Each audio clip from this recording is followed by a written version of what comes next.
It's Laura Eubanks of Design for Serenity with your succulent tip of the day and day 4 in Temecula. What an exciting day it has been. Such progress. I cannot say enough about my team. They get so much done. And it's just so exciting because I can continue to add more elements knowing that I have the time within, within our frame to complete all of these extra things. So starting with the tapestry area, what I was originally going to do has expanded by 100%. So today Hannah, let me get this wheelbarrow out the way. Hannah went to Oasis with Luke. And they ran into follower Sandra. Thank you, Sandra, who has ripped out her front lawn and is in the process of doing something much like what we're doing. So good luck and God bless. Every time a lawn goes bye-bye, an angel gets its wings. So these are tapestry plants, and you can see that we have just got the color, the texture. We've got soft, we've got aloe, we've got crassulas, we've got sedums, we've got cotyledons, we've got millii, just so much fun stuff here. We've got mangaves, we've got glaucas and blue elf. So this is going to be just a gorgeous, gorgeous tapestry, basically from here all the way down almost to the car over there. And then what are you going to do? Yes, and then up here, this area here, guys, needs some love. So, I don't want to overplant. I love this palm. I don't want to take away from it. So I'm thinking boulder, the boulder barrel combo. When in doubt, boulder. Still in doubt, barrel. These gorgeous barrel cactus I got from Caesar at Sun Valley. I got 12 of these monsters. So I should have enough left to stick a couple in here and just kind of finish this look off. Then this will be all in the chamois beige, which will bleed in front of the lantana and around about to that yellow pole over there. So that's the idea with that. Then feast your eyes on our dry stream and our beautiful fountain. Oh, I just feel like I need to just be quiet so you can take it in. This is called Desert Rose, this rock. And our client will be sitting over there on the flagstone patio we're making her and gazing through this beauty across the fountain and off to the sunset. So everything that I have done over here has been with that in mind. It's just so beautiful. That color of the fountain, she was commenting how it matches the flowers in her bush over there. And I have to give, I could give everybody the MVP today, but I'm giving it to Daddy because Daddy made an executive decision when at the Rock Yard to get Sonora Shiners for our dry stream bed instead of the standard Arizona River rock. These rocks have so much orange in them. The fountain is orange, the rocks are orange, the plants are orange. Everything is orange. We just didn't feel like the grays and blues would look good. So we went ahead and went with the Sonora Shiners. And this is a really expensive rock, which is another reason why we've never used it before. I'll buy a bag of Sonora Shiners and then top dress a pot with it or sprinkle a few around.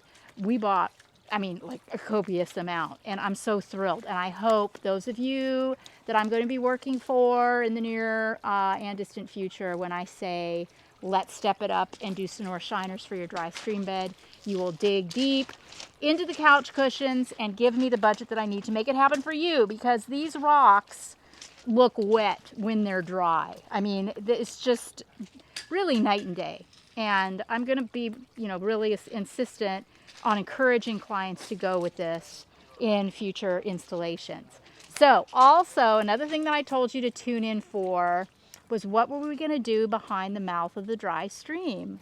And we could have done anything, and we talked about everything. Are we going to do cactus? Are we going to do grasses? Are we going to do more ornamentals? Are we going to do soft succulents?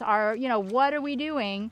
And we decided on Euphorbia pterocalli sticks on fire.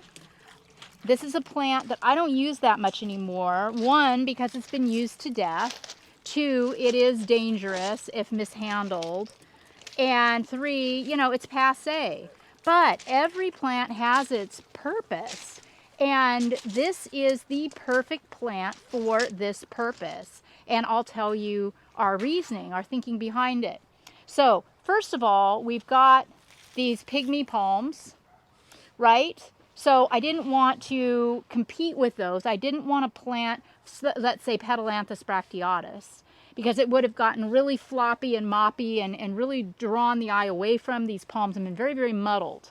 I didn't want to do cactus back here because I wanted something that would screen from the street. I wanted to screen the neighbor's house. I wanted something that I could control very easily and keep to size. These are cuttings that Gordon donated from his yard, so they're not going anywhere or getting big. And when the time comes in 3 years, when I've established that they've rooted, I'll dig them up, cut them off, and reset them. And the orange, right, picks up the color in the perennial. What is this bush, guys? Someone help me. What is this? It's going to pick up the color in that. It's going to pick up the color in the rocks. It's a phenomenal contrast with the purple of the salvia, the Mexican sage over there. So simple. Sometimes the simplest answer is the best solution, isn't it? Maybe not even sometimes, all the time. So, You have the ferrets? yes, we planted the aloe ferox back here. And, I just wish you could all be here in person because this depth of field, I mentioned this yesterday, is staggering. I'm up at least 12 feet from the street at this point where I'm at right now. So when you are down on the street level and you're looking up here, it is insanely gorgeous. When you are up here looking down at the street level, it's insanely gorgeous. And the goal was from every single perspective, 360 degrees, that everything looked balanced and perfect. So I've got my plants, the perennial plants are in. I'm gonna pop in a few mangaves here and there. Check out this stand of kaleidoscope. Kaleidoscope isn't gonna get that much bigger than this. So we just took 3-5 gallons and planted them like one big fabulous plant. I'm loving, loving, loving that. I've got some other of the smaller mangaves, and then I've also got an Aztec King, and I've got a Mission to Mars. I've got some bigger ones that I'll find homes for. But, for example, okay, I'm going to try to say it right. You guys were giving me crap yesterday for my made-up word, columnar. I keep saying columnar cactus, and that's not a word.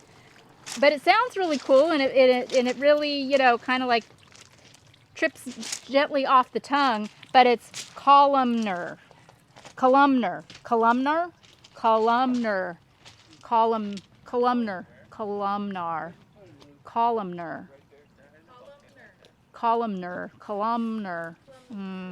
The proper pronunciation I don't like it. So, but this thing, the straight up and down cactus. How about that?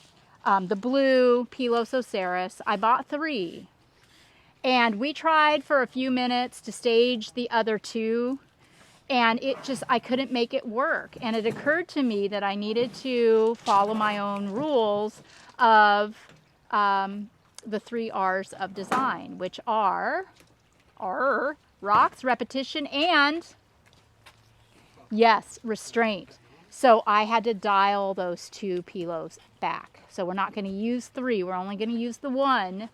And I'll find homes, and it's a huge yard. I'll find a home for those, no worries. But in this installation, I decided to dial it in and not try and force it.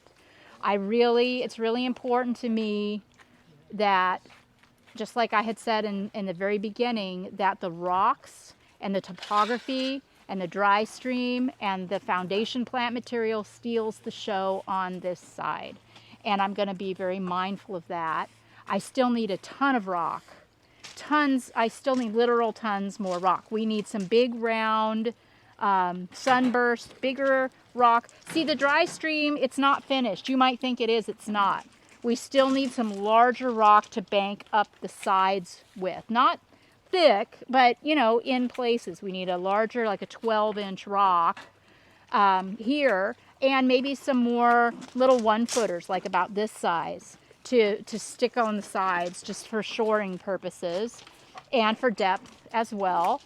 Visually. And then I've got a lot of areas in the landscape that still need a rock, where we're going to put down the chamois beige, and there's going to be areas where it's too much and I need something to break it up.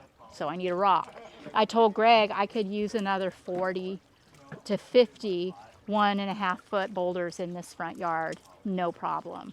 I don't know if I'll get that many, but I could definitely use them. Tomorrow, you know, we'll be irrigating all of the plants with the exception of the cactus. We will not be irrigating those. So we'll get guys on irrigation. We'll have guys stringing lights. And then I'll have myself and a couple of designers blowing out that tapestry over there. And then on Saturday, and then tomorrow afternoon, I'm hoping that we can get the patio laid. And then on Saturday, we'll do our finish work. And you are not going to believe how incredible this is going to look. So I also decided that instead of my burgundy 3/4 that I like to pull in and that I pulled in over there, I'm going to do black. It's with all of this orange, I'm not feeling the burgundy. So I'm going to do just a little bit of black, 3/4 inch, you know, to break it up a little bit and well, really to delineate the dry stream, because the chamois beige is very similar and I don't want my dry stream bleeding into the top dressing. So I'll break it up with some black 3/4. Greg is also going to get me some black lava boulders so that won't be the only element of black. We'll have spots of it throughout. And then of course all of her framing on her windows and all of her sconces are black. The trim is black. So I just think that's going to look really finished and really polished. Another decision that I have to make is around the base of the fountain. We had some discussions today amongst the designers. And I don't want the Sonora Shiners bleeding all in over here. I just don't love that idea. But I also don't want this to have a square outcropping of rock under here. I want to keep it naturalistic, but I still want there to be some delineation. So Greg is going to get some sunburst pebble, which is orange, and we're going to throw that down, and then we're going to sprinkle some Sonora Shiners on top as needed, so it's not quite so loud, and see how that looks. And so this will be absolutely a work in progress. I don't know until I see it. And I may do something completely different from what I just said. So you're just going to have to tune in to find out. So, is that it, Han? Yep, that's it for today. Thank you so much, as always, for following. And thank you. A bunch of you bought crap in the store yesterday. We've sold almost 100 items of crap out of the store. Remember, all the proceeds in the month of October are going to go to the Pink Fund to support people that are in breast cancer treatment, help pay their bills while they're getting treatment. And I'll keep you posted. I'm hoping that we can break 100 units. That would be super cool. So thank you all so much. I will post the link to the store in the description today, and I will see you guys tomorrow. This has been Laura Eubanks of Design for Serenity with Day 4 in Temecula and your succulent tip of the day. Thanks, guys. Bye, guys.